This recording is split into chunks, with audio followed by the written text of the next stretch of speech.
Assalamualaikum warahmatullahi wabarakatuh.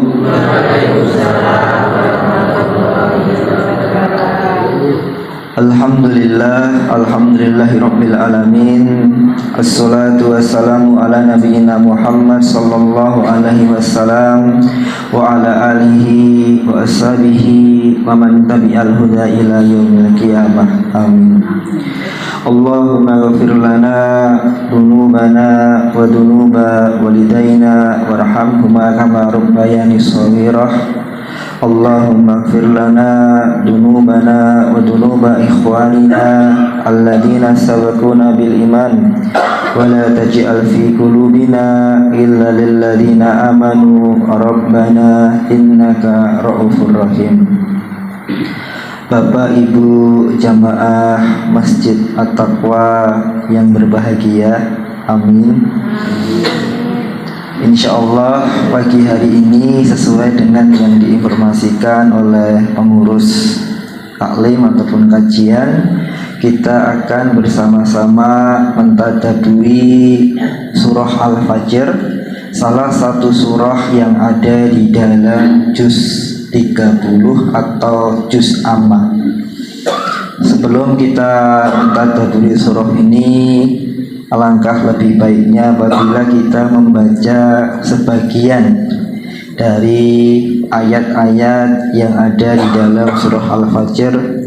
Mungkin bisa kita baca dari ayat pertama hingga ke 14. Monggo saya membacakan, nanti Bapak Ibu bisa mengikuti. A'udzu billahi minasy syaithanir rajim. Monggo. A'udzu billahi minasy syaithanir rajim. Bismillahirrahmanirrahim.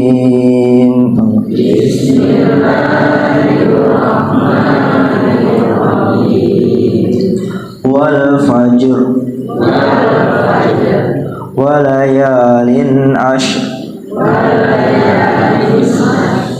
wasyaf'i wal watr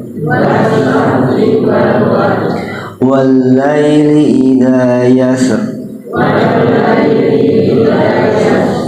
hal fi dzalika qasamul lidzi hijr.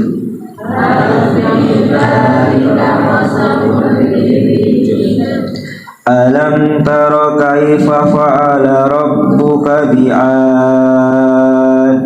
Alam tara kaifa fa'ala rabbuka bi'ad. Irama dzatil imad. Allati lam yuhlak misluha fil bilad. Allati lam yuhlak misluha fil bilad. Wa thamud alladhina jabu as-sakhra bil wad. Wa thamud alladhina jabu as-sakhra bil wad. Wa fir'auna dzil autad.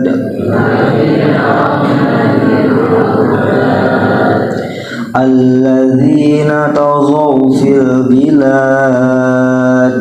Alladzina taghaw fil bilad fa aktsaru fiha al-fasad.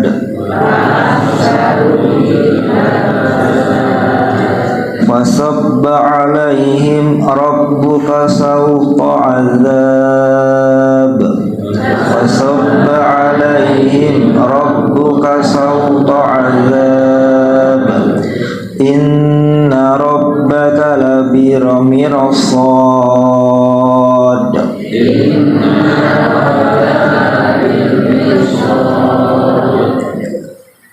Alhamdulillah sudah membaca ya bersama-sama 1 sampai 14. Ini nampaknya jamaahnya sudah hafal semua. Amin. Insyaallah lancar. Alhamdulillah. Amin ya. insya Allah tidak ada kewajiban menghafal surah Al-Fajr, yang wajib menghafal surah Al-Fatihah, karena tidak ada sholat kalau tidak membaca surah Al-Fatihah. Nanti yang hafal Al-Fajr imamnya, imam keluarga. Sinten dulu? Alhamdulillah, insyaallah. Ya, dadaan nanti. Surah Al-Fajr niki surah Makkiyah. Surah Makkiyah. Kalau kita melihat surah di dalam Al-Qur'an, nanti ada dua jenis, ada yang Madaniyah, ada yang Makkiyah. Makkiyah berarti turun pada fase Mekah, maksudnya sebelum Rasulullah hijrah ke Madinah. Ciri khas surah Makkiyah pendek-pendek dan berisi tentang akidah atau keyakinan. Karena fase Mekah itu fase penguatan iman, fase pembinaan iman, fase pembentukan iman di dalam hati umat Rasulullah SAW kala itu. Karenanya nanti kalau kita membaca surah Makkiyah, kita harus siap-siap untuk mengimani ya informasi-informasi, berita-berita yang ada di dalam surah-surah yang jenisnya Makkiyah. Jumlah ayatnya ada 30 ayat. Nama surah ini ismu suratul mubarakah. Nama surah ini diberi nama surah Al-Fajr ya, diberi nama surah Al-Fajr. Munasabatul tasmiyah ya, kenapa diberikan nama surah Al-Fajr ya? Li'anna Allah Ta'ala aqsamu bil fajri fi matali isyam, fi matali isyurah. Karena Allah Subhanahu wa Ta'ala memulai surah ini dengan kata Al-Fajr ya, wal fajr ya. Ini katanya Al-Fajr. Al-Fajr ya artinya adalah waktu subuh atau waktu pagi atau waktu fajar. Karenanya kadang-kadang kalau ada putra enten sing dipun paringi asma Fajar. Kalau putri Fajar mati, ya tambahin mati ya, Fajar mati. Alhamdulillah. Biasanya kalau namanya Fajar, lahirnya waktu Fajar. Alhamdulillah. Nah, Bapak Ibu sekalian ya, di dalam surah Makkiyah ya, itu banyak sekali ya Allah Subhanahu wa Ta'ala menggunakan untuk sumpah-sumpah. Waktu-waktu Allah gunakan untuk sumpah-sumpah banyak.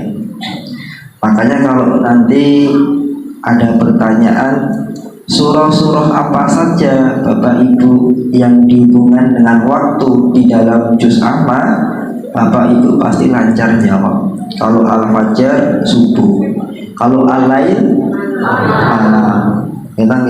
Kalau Wadduha ya duha ya. Wadduha itu siang ya boleh, maksudnya awal siang ya. Kemudian dihubungkan dengan yang mempengaruhi waktu ya, matahari. Surahnya namanya Asyam ya, Asyam ya. Terus dihubungkan dengan waktu ya, wal asar ya. Al asar ini kalau kita belum kenal, oh berarti ini asar Pak Ustadz ya. Wal asar ini waktu secara masa, secara sesuatu. Kenapa Allah Subhanahu wa Ta'ala banyak menggunakan waktu-waktu untuk bersumpah ya, demi waktu, demi malam, demi matahari, demi bulan, demi duha, demi fajar, mengingatkan kepada kita semua tentang azimatul waktu, tentang pentingnya waktu, ya, tentang pentingnya waktu. Bapak Ibu menawi kesan ya, hidup di dunia ini modal utamanya nopo? Duit, nopo kesehatan.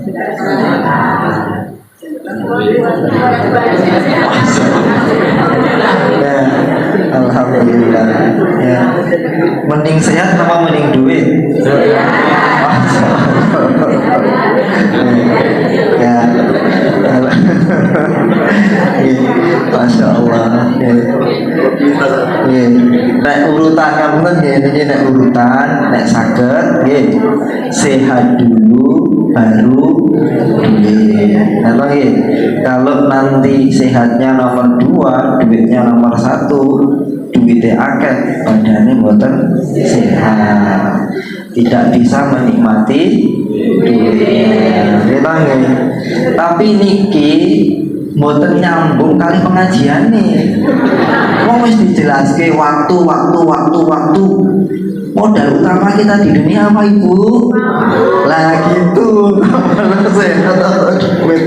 Maka modalnya itu yang pertama adalah waktu. Karenanya Allah Subhanahu wa taala banyak menjelaskan kepada kita terkait dengan waktu-waktu tadi. Bahkan nanti kita disuguhkan dengan matahari. Karena apa? Ketika matahari berjalan itu ada perubahan waktu. Nah, terkadang kita ini ngapunten boten sadar kalih yang namanya waktu. Yang masih muda merasa masih lama. Yang sudah tua podo wae merasa juga masih lama.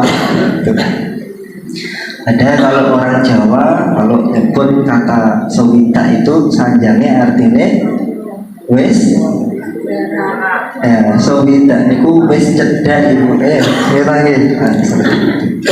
keutamaan waktu, azimatul waktu. Al-Imam Ibnu Qayyim mengatakan bahwasannya menyia-nyiakan waktu niku lebih bahaya daripada kematian. Membuang-buang waktu niku lebih mahal, lebih bahaya daripada kematian. Kenapa begitu? Karena kalau kita meninggal, wafat, mati, kebaikannya berhenti, kejelekannya berhenti, dua-duanya berhenti. Tapi kalau kita membuang-buang waktu, kebaikannya berhenti, kejelekannya tambah. Makanya kata beliau, mati itu lebih baik daripada membuang-buang waktu. Yang senang buang-buang waktu biasanya anak-anak nopo bapak-bapak, ibu-ibu nih. Oh kabeh. Astagfirullah. Alhamdulillah. Kemudian kita lanjutkan di sini muhawiru raisyatul surah. Apa intisari dari surah ini? Ya, apa intisari dari surah ini? Intisarinya adalah tadi yang Bapak Ibu baca sampai di akhir, inna rabbaka labil mirsad, yang artinya adalah sesungguhnya Tuhanmu, Allahmu benar-benar mengawasimu. Ya, Masya Allah. Niki akidah nopo ibadah? Akidah, keyakinan. Makanya niki masuk dalam surah Makkiyah karena ngajari akidah. Akidah kalau Allah itu benar-benar mengawasi kita. Nih. Dan niki kalau kita tanamkan dalam kehidupan kita sehari-hari, meyakini bahwasannya Allah itu selalu mengawasi kita. Inna rabbaka labil mirsad. Maka nanti yang terjadi adalah akhlak-akhlak karimah. Ya, ngapunten. Kenapa kok enten tiang ingkang wani korupsi? Ya. Mergo kebutuhan apa mergo keinginan? Keinginan. Maka data di Indonesia menunjukkan sing korupsi niku tiang-tiang ingkang gadah harta dan tiang-tiang sarjana. Ya. Gitu nggih. Nah, kenapa? Karena mereka korupsi bukan karena kebutuhan, tapi karena keinginan. Nah, kenapa kemudian bisa menuruti keinginan? Karena keinginannya banyak, karena tidak punya keyakinan bahwasanya inna rabbaka labil mirsad. Gusti Allah itu selalu mengawasi dan mengamati. Kita nek gadah iman motor, terus kelingan, sing ajeng mengambil harta yang bukan haknya, mandek nawa terus, mandek. Nah, maka ini ayat ini bisa memperbaiki akhlak seseorang. Bapak ngapunten, kita nek pasti rumah tangga, ya kadang-kadang nembe rame, marah-marah, gitu nggih. Coba kali istri, ya. Tiba-tiba ingat inna rabbaka labil mirsad. Gusti Allah itu mengawasimu, juga mengawasimu saat marah-marah sama istri. Kira-kira nek kelingan ayat niki dukone marai lanjut nopo mandek?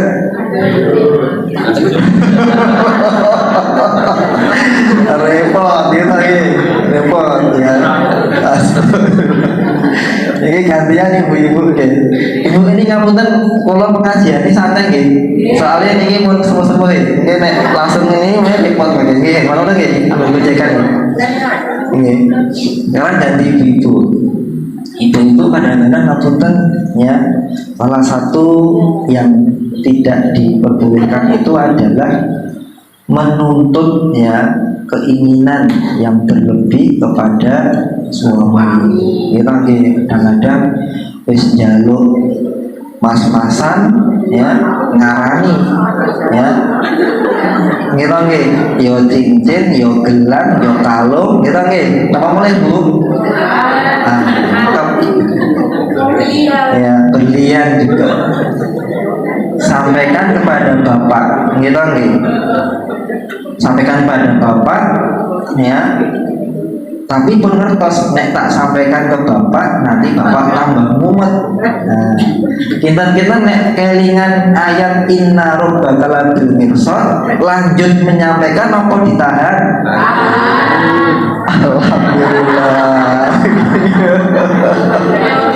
Gitu ya, masya Allah. Makanya nek makanya nek jamaah niku nek ujian teori insya Allah kabeh lulus gitu ya. Mungkin monggo nanti sendiri-sendiri itu amal. Nah, inna rabbaka labil mirsad di sini dihubungkan dengan cerita orang-orang ingkang maksiat dumateng Gusti Allah. Kita lanjutkan ya. Mawadhi'il suratul barokah, tema-tema yang ada di dalam surah Al-Fajr. Yang pertama adalah ardu namajid lil mukaddibin salafin wa musawwin. Allah Subhanahu wa taala memberikan gambaran tentang orang-orang dahulu zaman deden itu ya, yang mukaddibin, yang mendustakan Allah Subhanahu wa taala, yang boten percaya dengan Allah, bahkan menentang Allah Subhanahu wa taala. Dan gambaran apa yang didapatkan oleh orang-orang yang menentang Allah, yang mendustakan Allah. Di dalam surah ini ada tiga, ya, ada tiga kelompok ya yang menentang Allah Subhanahu wa taala. Yang pertama tadi ibu dan bapak membaca alam taro kaifa fa'ala rabbuka bi'ad. Yang pertama kaum Ad ya. Kaum Ad ini kaum yang diberikan kepandaian oleh Allah Subhanahu wa taala. Dikai kepinteran ya, bareng wis pinter nggih ngapunten boten purun iman kalian Gusti Allah. Ya. Niki resiko nggih, kadang-kadang diberikan kelebihan itu nek boten hati-hati malah membuat kita menjadi sombong. Sombong itu artinya menolak kebenaran ya. Nek ngoten berarti nyuwune pinter napa bodoh itu? Nyuwune pinter. Kita nggih ya. Ning dipun jagi ampun kepinteran. Kita nggih nek kepinteran nanti jadinya sombong. Ya, meremehkan. Kemudian yang kedua dicontohkan tentang ya kaum yang berikutnya di sini ya, kaum Samud. Wa Samud alladzina jabu sakhra bil wad. Dan kaum Samud yang diberikan oleh Allah Subhanahu wa taala kekuatan. Kaum Ad kecerdasan, kaum Samud kekuatan. Salah satu bentuk kekuatannya adalah membuat rumah di dalam gunung, ya, gua di dalam rumah begitu, masya Allah. Ya, dan kita panas atau adem mbak, nek nang jero gua. Ya, ya, nek di sini panas gitu, nah. Tapi kalau di Timur Tengah mereka dingin, ya, karena di dalam batu. Setelah dia bisa membuat rumah dari gunung dipahat, ya, apunten, kadang-kadang hasil karya niku membuat orang sombong, tidak mau ya menyambut panggilan Allah Subhanahu wa taala. Nek wong saged damel sesuatu, saged berkarya, ya, nek mboten hati-hati bisa mengarahkan kepada kesombongan. Ya. Kemudian yang berikutnya juga cerita tentang Fir'aun. Wa Fir'auna dil autad, ya. Dan Fir'aun ya yang melampaui batas. Kalau Fir'aun diberi oleh Allah Subhanahu wa taala kelebihan yang namanya maliyah, harta, sehingga dia bisa menjalankan sebuah negara yang ujung-ujungnya adalah meminta rakyatnya untuk menyembah kepada Fir'aun. Nah, tiga tadi, pinter, kuat, kalian kaya, ya, kaya, kekuasaan kaya. Nah, niki nek jenengan diparingi geninet turun napa mboten? Nah, turun mboten? Ya. Wis pinter, kita nggih kuat, kita nggih sugih pisan, masya Allah. Nah, ini tiga ini yang punten, ini ujian. Ya, bukan nikmat tapi ujian. Ya, nikmat tapi nikmat yang bisa jadikan ujian. Kenapa? Karena ditunjukkan di dalam ayat-ayat ini ya, mereka mendapatkan azab dari Allah Subhanahu wa taala.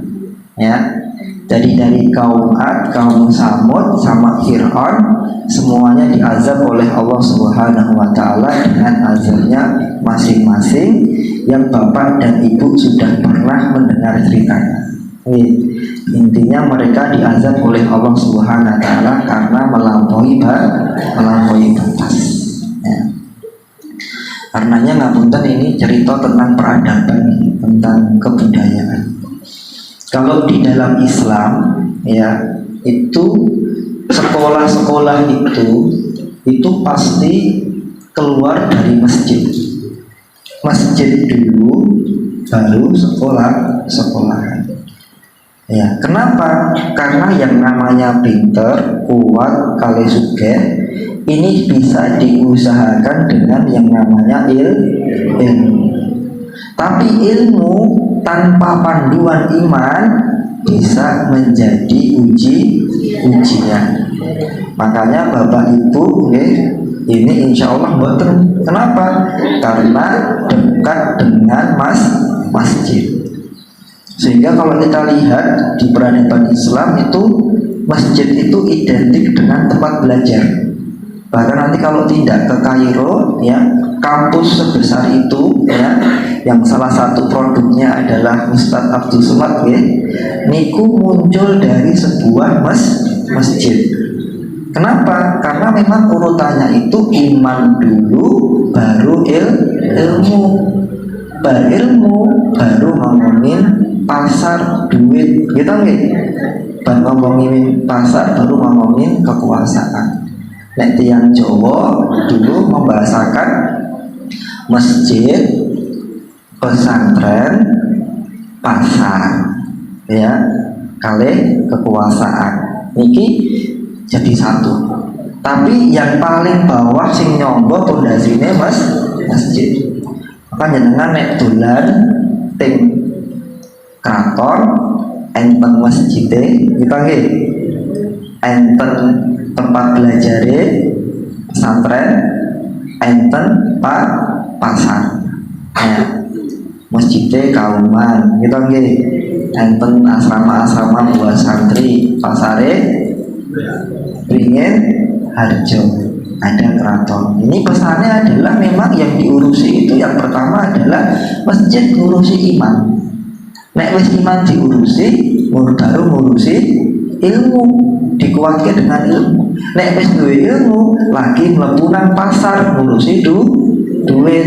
Nah, nek yang terjadi ngeten kinten pripun Bapak itu? Orang duwe iman, orang duwe ilmu langsung mlebu pasar. Nah, gimana biasanya? Ya, kalau tidak dipandu dengan iman, tidak dipandu dengan ilmu, nah punten, ya, resikonya dua, merugikan diri sendiri dan merugikan orang lain, ya, orang lain, ya, jual beli yang merugikan diri sendiri dan orang lain. Makanya kalau nitip kalau di sini buat kegiatan anak-anak, remaja, pemuda, ibu semua, kalau bisa masjidnya diramaikan. Nanti yang ada kuliah di UGM, alhamdulillah, yang kuliah di UNI, alhamdulillah, tapi tetap harus ke masjid. Agar apa? Agar besok kalau mereka menjadi orang, apalagi mendapat amanah di dalam kehidupan, jadi tokoh dan lain sebagainya, ya, mereka bisa menjaga amanah dan tidak merugikan diri sendiri dan orang lain. Nah, itu faedah, ya. Kemudian kita melihat 3 orang tadi diazab oleh Allah Subhanahu wa taala. Kemudian tema yang kedua, bayanul halil insani inda tawasi'i wa tadhiqu alaihi fid dunya. Ya, gambaran penjelasan Allah terhadap sikap orang-orang pada nikmat yang telah Allah berikan dan kepada ujian yang telah Allah berikan. Kita bisa lihat di dalam ayat ke-15 dan ke-16. Orang-orang yang diberikan nikmat oleh Allah Subhanahu wa taala, fa ammal insanu idza mabtalahu rabbuhu fa akramahu wa na'amahu fa yaqulu rabbi akrama. Apabila Allah mengujinya, ya, dengan memuliakannya dan memberikan kesenangan kepadanya, maka dia berkata, Allah telah memuliakanku. Ya, ini tipe orang pertama tadi. Nek dipun kasih nikmat kali Gusti Allah, diberikan kemudahan Gusti Allah, diberikan kemuliaan sama Allah, dia beranggapan Allah telah memuliakannya. Ya. Nanti yang kedua ada orang yang seperti ini. Wa amma idza mabtalahu faqadara alaihi rizqahu fayaqulu rabbi ahana. Namun apabila Allah mengujinya lalu membatasi rezekinya, agak disempitkan rezekinya, maka dia berkata, sesungguhnya Tuhanku telah menghinakanku. Ya, ini bahasa gampangnya tentu. Ya, nek jenengan ngaji, jenengan sholat, ya toh, masya Allah. Nek rezeki ini pas banter, jenengan senengnya nyiram, ya, sambil kemudian wah, sing sholat kabul, gitu nggih, sing poso, ya, kabul berkah gitu.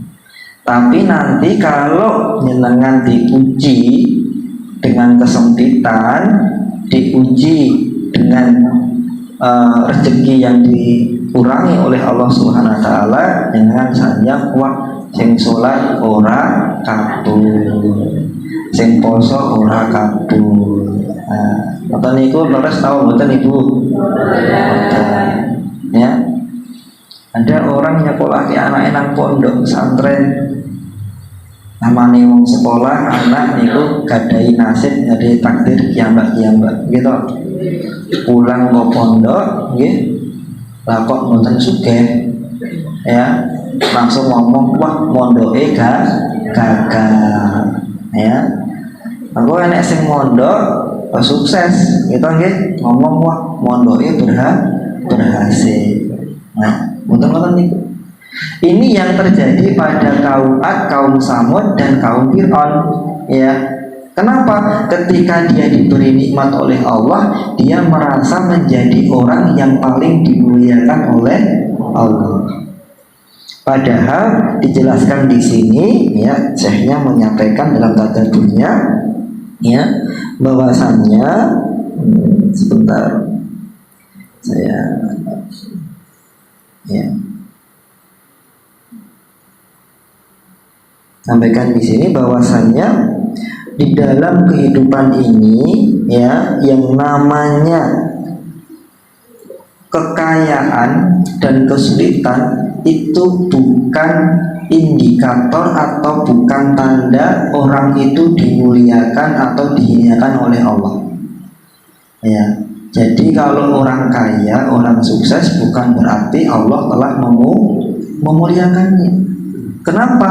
Kalau kaya itu dimuliakan, banyak juga nabi-nabi yang miskin.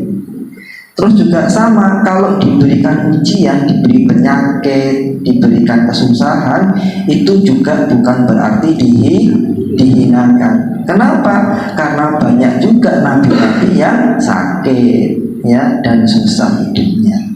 Karena kemuliaan dan kehinaan seorang itu tergantung kepada ketakwaan. Nah, ketakwaan itu yang menjadi ujian, ya. Karenanya nanti kita lihat, kalau ngadain harta, ngadain jabatan, tapi ujungnya adalah ketakwaan, maka di situ Allah akan muliakan. Kalau diuji dengan penyakit, diuji dengan kesempitan, tapi akhirnya adalah ketakwaan, kesyukuran, maka di situ adalah, ya, kemuliaan karena ketakwaan. Nah, makanya kalau kita ngapunten, apapun kondisinya, kalau bisa alhamdulillah. Kinten-kinten ibu-ibu ngapunten, gampil pundi ditukokke gelang alhamdulillah napa mboten ditukokke gelang alhamdulillah? Gampil sing pundi kinten-kinten? Sami mawon alhamdulillah. Luar biasa ini istri solehah, ya kan? Karena suaminya Masya Allah, soleh, ya, istrinya, suaminya soleh, ya, Masya Allah. Jadi begitu ibu sekalian. Kalau bisa, ya, apapun yang diberikan kepada kita, kita jadikan sebagai sarana menuju ketakwaan, ya. Ampunten, ya, diberikan kaki yang masih sehat untuk maksiat, dengan diberikan kaki yang gampang keringgingan tapi untuk pengajian, pilih budi kita.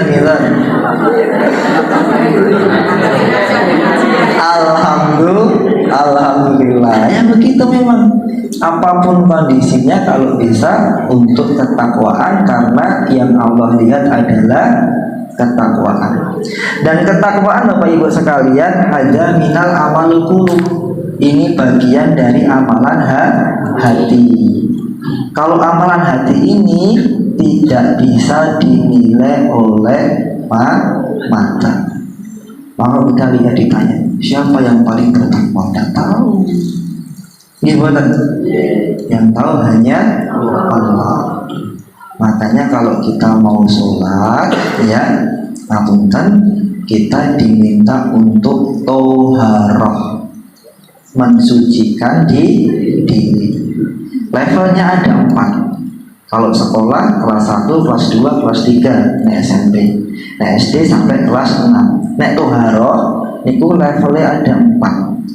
Imam Ghazali dalam bukunya ya Ihya Ulumuddin yang diringkas di Minhajul Qasidin, level yang pertama orang toharoh, orang wudu niku membersihkan anggota badan dari najis dan kotoran, ya insyaallah dengan air.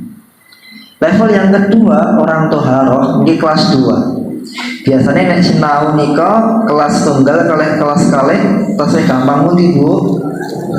Kelas tunggal. Lah kelas kalih niki levelnya adalah membersihkan anggota badan dari dosa-dosa. Kambil nomor tunggal apa nomor kalih? Ternyata kalau kita lihat memang anggota badan ini memiliki dosanya masing-masing. Kalau dosanya mulut apa Ibu?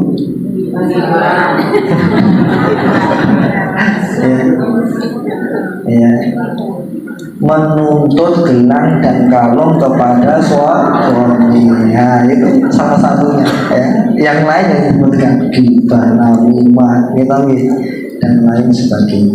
Termasuk juga dosanya mulut ngapunten memakan makanan yang haram, ya, yang haram.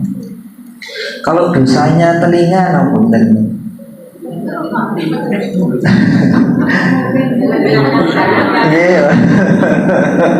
ya, mendengarkan ya gibahan orang lain. Aku jadi ora gelem Ustaz, dicai. Kayak semenjak iki ora krasa Ustaz. Ketoke remang tiba-tiba kok iso ngomongin wong. Nah, itu seni namanya, itu udah kelas tinggi. Nggih mboten nggih. Kadang ora krasa tumbas sayur ya toh, ngomongin kentang, ngomongin wortel, tiba-tiba ngomongin tanggane. Mboten Ibu. Mboten gitu. Benar. Dosanya mata apa sekalian? Ya. Apunten ini kula nyindir Bapak nggih. Scroll HP kok dikusak gesek mau. 1 jam 2 jam mboten krasa. Nggih mboten. Sing biasanya main HP di rumah Bapak napa Ibu? Dua-duanya alhamdulillah. Lagi scroll ya. Mboten krasa ya, tiba-tiba 1 jam 2 jam. Ya, Masya Allah. Pan biasanya nih, ampun. Kalau ibu-ibu sing bisa scroll biasanya perabotan rumah, baju, ya ya, perlengkapan dan lain sebagainya. Nek bapak apa Ibu? Astagfirullah, astagfirullah ya. Kodul basar. Tundukkan pandangan Pak, bismillah ya. Ya. Ustaz, aku yo pengen karo kancane sekra-sekra, nek pengen tenan ya ibuke difoto di video. Gitu nggih. Sing kata kajenge sampe disekra niku lebih selamat, lebih halal insyaallah. Ya. Kalau dosanya tangan apa Bapak sekalian ya? Oh. Astagfirullah. Ya. Kalau dosanya kaki, ya dosanya kaki memfasilitasi tadi mungkin dia diajak kemana-mana kan. Tapi intinya yang kedua ini adalah membersihkan diri dari dosa-dosa. Yang kelas 3 mau disebutkan Ibu? Tambah apa ini kelas 3 ini ya? Kalau di kelas 3 itu membersihkan hati dari kotoran atau penyakit hati dan membersihkan diri dari akhlak-akhlak tercela yang tidak baik ya. Apa Bu penyakit hati yang sering ada pada ibu-ibu?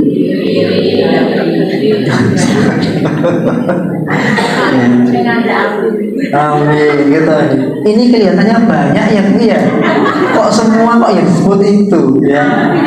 Dan saya sudah bertanya ke jamaah-jamaah, semua menyebut pertama kali adalah iri dan dengki. Ini nampaknya kayak corona dulu. Ya, mau wabah semua ada di mana-mana gitu ya. Boleh iri, boleh dengki, boleh serai untuk 2 hal. Yang pertama adalah ilmu, untuk ilmu yang diajarkan. Jenengan enten nggih ngapunten kok enten tiyang gadah ilmu damel roti, damel bakmi, damel bakwan, tani dan sebagainya diajarke dengan diri. Ya, kenapa? Karena itu menjadi jariah untuk yang mengajarkan.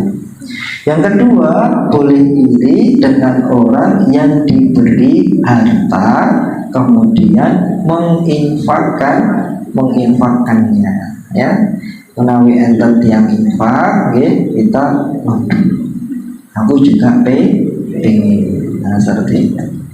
Nah biasanya nek enten kota infak pripun Bu? Dihindari napa didekati? Kota infak yang mendekat sendiri gitu nggih. Nah tinggal kita milih itu nanti nyemplungin apa ya. Tapi ini kita niatin kalau ada orang wakaf tanah gitu, seandainya kita belum punya tanah, tidak apa-apa. Kita berdoa, ya Allah, seandainya saya punya tanah, saya pengen bisa wakaf itu. Nah, itu boleh seperti itu. Itu iri dan kemudian kalau akhlak yang tercela, yang paling banyak kira-kira apa Ibu? Akhlak yang tidak baik. Ya. Yang akhlak yang tidak baik yang paling banyak di masyarakat kira-kira apa? Ya. Kalau bertemu dengan saudaranya atau dengan orang lain dengan muka yang tidak enak dipandang, ya, ulate petek. Ini masuk akhlak baik mboten? Nek jamaah mriki nek saya lihat insyaallah mboten enten nggih padi-padi gitu nggih, cerah-cerah gitu nggih, adem-adem ya. Masya Allah. Tapi kadang kita ada ya punya tetangga, masya Allah, wajahnya merengut ya. Aduh, gitu. Pripun Bu? Enten mau mriki Bu? Astagfirullah. Oh, kata ya. Ya. Maka disebutkan dalam hadis, salah satu kebaikan itu adalah bertemu dengan saudara bil wajhin talqin, dengan wajah yang berseri. Makanya kita harus belajar pura-pura. Hati sedih tidak apa-apa, yang penting wajah tetap happy. Angel boten? Makanya pahalanya besar. Nah, dan gitu ya, sedih tidak apa-apa hatinya, tapi wajahnya ya kalau bisa musa mesem buya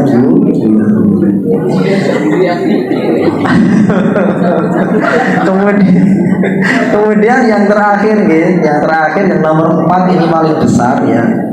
Yang paling besar itu adalah toharoh dari niat-niat yang selain Allah ya. Kadang kita ibadah tapi niatnya buatan karena Allah. Apunten mangkat pengajian mergo golek ridhone Gusti Allah napa mergo mboten penak dirasani. Astagfirullah gitu nggih. Astagfirullah ya, maka belajar. Lah niki nanti kalau kita sholat, yang dilihat oleh Allah itu bukan bajunya kita, bukan sarungnya kita, bukan jilbabnya kita. Yang dilihat Allah adalah qulubuna, hatinya bapak dan ibu semua. Kalau bisa toharoh sampai di level 4. Tapi yang paling gampang level berapa itu? 1. Gitu lagi sami ya. Apalagi Sleman air melimpah gitu. Itu level orang toharoh ya. Kemudian Bapak Ibu, tadi ini kita sebutkan ya tentang kemuliaan tadi. Di sini juga dijelaskan ya tentang kecintaan manusia kepada harta ya. Ahubbul insanu syadidul lil mali wa yamna'u minat tasadduq ya. Manusia itu sangat mencintai hartanya ya, sangat mencintai hartanya, dan dia sampai pada tidak mau bersedekah. Ayat 18 sampai 20 saya bacakan di sini. Kalla bal la tukrimunal yatim ya, dan kamu tidak saling mengajak untuk sekali-kali tidak, bahkan kamu tidak memuliakan anak yatim ya. Wala tahuddu ala ta'amil miskin, dan kamu tidak saling mengajak memberi makanan kepada orang miskin. Wa ta'kuluna turasa aklan lamma, sedang kamu memakan harta warisan ya. Insyaallah gitu. Kok ada sedang kamu makan harta warisan ini kok kayaknya kalau ngerti nih jenengan itu arisan, itu warisan Ibu. Ansal warisan betul apa Ibu sekalian? Ansal ya, alhamdulillah ya. Yang nomor 20, wa tuhibbunal mala hubban jamma, dan kamu mencintai harta dengan kecintaan yang berlebih. Nah, ini Allah sampaikan. Boten turun memperhatikan anak yatim, boten turun maringi makan dumateng orang-orang yang tidak punya, kalih nggih ngapunten mencintai harta yang sangat berlebihan. Itu gambaran ya. Dan itu semua Bu, itu hal yang melemahkan iman. Rasulullah menyatakan itu penyakit, namanya wahan, hubbud dunya wa karihatul maut, cinta dunia dan takut mati. Benar bukan? Kira-kira penyakitnya duluan pundi? Cinta dunia dulu sehingga takut mati, atau takut mati sehingga cinta dunia? Putih Pak. Ibu bareng satu bareng ya, kronis itu ya. Ya. Cinta dunia dulu. Ya, maka di dalam agama kita itu kita diajarkan untuk belajar tidak mencintai dunia. Belajar aja. Kenapa? Karena memang fitrahnya manusia itu cinta dunia. Maka dalam Islam diajarkan untuk mengurangi rasa cinta kita kepada dunia. Salah satunya dengan amalan yang namanya ziswaf, zakat, infak, sedekah, dan wakaf ya. Dan Allah itu Masya Allah hikmah. Nek duit 10 juta, berapa Bu pantasnya yang diyakatkan atau yang diinfakkan? Aduh, 2,5% kita ya. 10 juta yang dijiko 250.000. Sidik napa kata Ibu? Abot napa enteng? Aduh. Ya, si dek apa sih dek? Apa tau endek wabon. Nah, memang ini bukan perkara jumlah, tapi perkara iman. Ya bagi. Maka Allah sampaikan, wasyari'u ila magfiratin min rabbikum wa jannatin arduha samawati wal ardu uiddat lil muttaqin. Dan cepat bersegera untuk menuju ampunan Allah dan surganya Allah yang luasnya seluas langit dan bumi, yang disiapkan oleh Allah untuk orang-orang yang bertakwa, yang beriman. Siapa itu? Dijelasin buatan ibu. Jelasin nih. Tapi ngapunten nek tersinggung gimana nih? Ya, penjelasan ayat ya. Alladzina yunfikuna fis-sarai wad-dharra. Orang beriman, orang bertakwa itu siapa? Orang-orang yang berinfak dalam kondisi lapang maupun sempit. Bahasa Nyogjone, duit orang duit infak. Ya, pun matan dereng. Sampun, alhamdulillah masuk ciri-ciri orang ingkang bertakwa. Makanya ini ngapunten perlu manajemen infak. Infak niku bukan tentang gede-gedean, tapi tentang ajek-ajekan. Nah ibu duit 10.000, ampun langsung diinfaknya 10.000, dipecah jadi 10, sehari 1.000. Kira-kira saged mboten sehari 1.000 ping 10. Lah niku ujiane. Wis hari kelima tiba-tiba datang penjual somai. Nah, di situ ujiannya kan gitu. Ya. Itu di situ ujian. Karenanya kita belajar ngapunten ada kalau bisa infak meskipun hanya sedikit, sehingga kita kurang rasa cinta kita dengan dunia.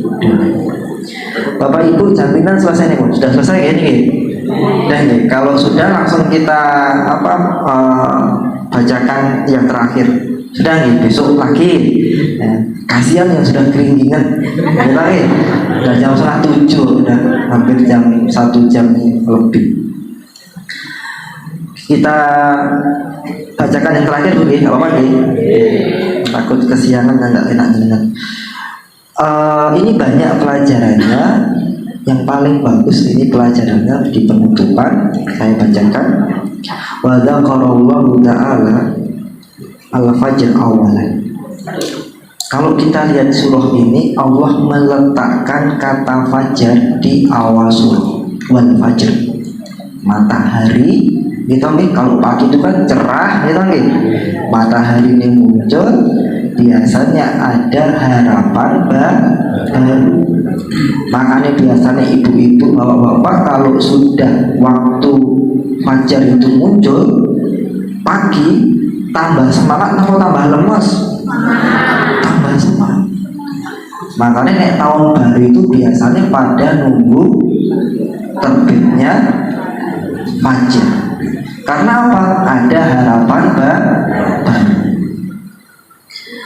Summa akibatu bizakr qawatu zalimin. Tapi setelah Allah menyebutkan kata fajar tadi, Allah sebutkan orang-orang yang berbuat zalim. Samud kalian Fir'aun. Padahal kezaliman itu zulumat, kegelapan. Bar nyebut matahari, nyebut harapan baru, nyebut waktu pagi yang semangat, bergairah, bercahaya, menjelaskan tentang orang-orang yang berbuat zalim, yang identik dengan kegelapan. Rasul bersabda, ad-dzalimu dzulumatu yaumil qiyamah. Kezaliman itu adalah kegelapan di hari kiamat. Ya. Karena ini dengan berbuat zalim itu sebenarnya nyicil kegelapan di hari akhir. Sehingga nanti ini Samud at kali Fir'aun disifati kegelapan. Isyaratu ila annahu minhuma kana hunaka ilmun wa dhulamun fanaka farruju wa farruju yaqadu hadadulmun wa dhulam. Kenapa Allah meletakkan fajar di awal, kemudian menceritakan orang zalim-zalim tadi setelahnya? Allah ingin memberikan gambaran kepada kita, segelap apapun hidupmu, sedosa apapun dirimu, kalau kamu masih ingin kembali kepada Allah Subhanahu wa Ta'ala, akan selalu ada fajar, ada harapan yang Allah berikan kepadanya. Makanya Al-Fajr terus di orang-orang zalim. Allah ingin menceritakan, mengisyaratkan, kowe berbuat dosa, berbuat maksiat, berbuat kezaliman, nek kowe pengen tobat, selalu disediakan pintu oleh Allah Subhanahu wa Ta'ala, diberikan harapan sebagaimana Allah selalu memberikan waktu pagi untuk kita semua yang menyinari kegelapan malam. Maka di sini kita punya keyakinan. Apa keyakinannya? Segelap-gelapnya hidup orang, sepetang-petangnya urip, nek ajeng balik kalian Gusti Allah, dibukake lawang sak Allah. Nek pengen golek cahaya Gusti Allah, disiapke cahaya sebanyak-banyak. Maka di sini sebagai orang-orang yang pengajian, saya yakin ini baru berapa persen dari warga yang pengajian. Belum banyak mungkin ya. Kita selalu berhusnudzon. Ya, yang belum pengajian hari ini biasanya besok bulan depan pengajian. Ya, karena masih ada fajar, masih ada harapan. Yang belum bulan depannya lagi, insya Allah. Yang belum bulan depannya lagi sudah Januari gitu, tahun depan. Yang tahun depan juga belum.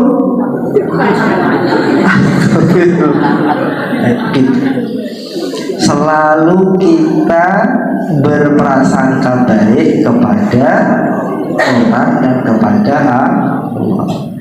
Lah kita yang sudah pengajian, sudah dekat dengan cahayanya Allah Subhanahu wa Ta'ala seperti ini, kalau bisa jangan menjauhi cahaya Allah. Ya, dijaga. Bisa dekat dengan Allah, bisa taklim, bisa pengajian, itu tidak semua orang diberikan kemudahan. Padahal besok yang kita butuhkan kalau balik ke akhirat itu kira-kira nopo cahaya, nopo gelang mas-masan, cahaya.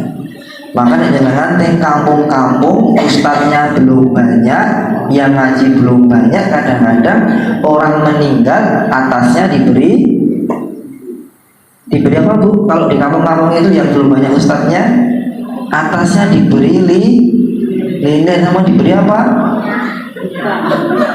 Diberi apa Bu? Nggak tahu. Kalau di kampung-kampung itu kalau orang meninggal biasanya atasnya diberi tintir gitu, diberi lilin atau minyak api, ya sintir, gitu sintir. Yes, ya itu. Ya, diberi sintir itu. Kalau di kampung-kampung kalau yang ustadznya udah banyak kan dipahamkan. Kalau yang ya. Padahal sebenarnya ini simbah-simbah kita mau pindah untuk yang mati atau yang hidup? Yang hidup. Kalau kita butuh cahaya, gitu. Ya, itu istilahnya pelajarannya seperti itu. Ya, begitu. Nah, mungkin seperti itu nih yang kita bisa sampaikan. Mungkin-mungkin dari surah Al-Fajr ini kita bisa mendapatkan banyak pelajaran, khususnya bahwasannya inna rabbaka labil mirsad. Allah mengawasi kita, Allah meneliti kita, Allah akan memberikan balasan atas apa yang kita kerjakan, baik itu berupa kebaikan maupun keburukan. Dan akhirat semoga Allah Subhanahu wa taala menanamkan rasa cinta yang lebih besar kepada Allah dan Rasulnya daripada kepada harta yang kita miliki. Izin kita berdoa, mungkin nanti bisa barokah semuanya. Bismillahirrahmanirrahim. Allahumma sholli ala Muhammad wa ala ali Muhammad kama shallaita ala Ibrahim wa ala ali Ibrahim innaka Hamidum Majid. Allahumma barik ala Muhammad wa ala ali Muhammad kama barakta ala Ibrahim wa ala ali Ibrahim innaka Hamidum Majid. Allahumma ighfir lil muslimina wal muslimat wal mu'minina wal mu'minat al ahya'i minhum wal amwat innaka sami'un qarib. Rabbana hab lana min azwajina wa dhurriyyatina qurrata a'yun waj'alna lil muttaqina imama. Rabbana hab lana minal muslimin, Rabbana hab lana minal mu'minin, Rabbana hab lana minal musallin, Rabbana hab lana minal mukhlasin, Rabbana hab lana minal mujahidin. Alhamdulillah ala ni'matil Islam wa ala ni'matil hidayah wa ala ni'matil iman wa ala ni'matil jamaah wa ala ni'matil ukhuwatil islamiyah. Allahumma ighfir lana dunubana wa dunuba walidayna warhamhuma kama rabbayani shaghira. Allahumma ighfir lana dunubana wa dunuba ikhwanina alladhina sabaquna bil iman wa la taj'al fi qulubina illa lil ladina amanu Rabbana innaka ra'ufur rahim. Allahumma ansurna ikhwanuna muslimin wa muslimat fi kulli makan. Allahumma ansurna ikhwanuna muslimin wa muslimat fi kulli waqtin. Allahumma ansurna ikhwana muslimin wa muslimat khususan fil Indonesia. Allahumma ansurna ikhwanuna muslimin wa muslimat fil Palestin. Rabbana atina fid dunya hasanah wa fil akhirati hasanah wa qina adzabannar wa qina adzabannar walhamdulillahi rabbil alamin. Wassalamualaikum warahmatullahi wabarakatuh.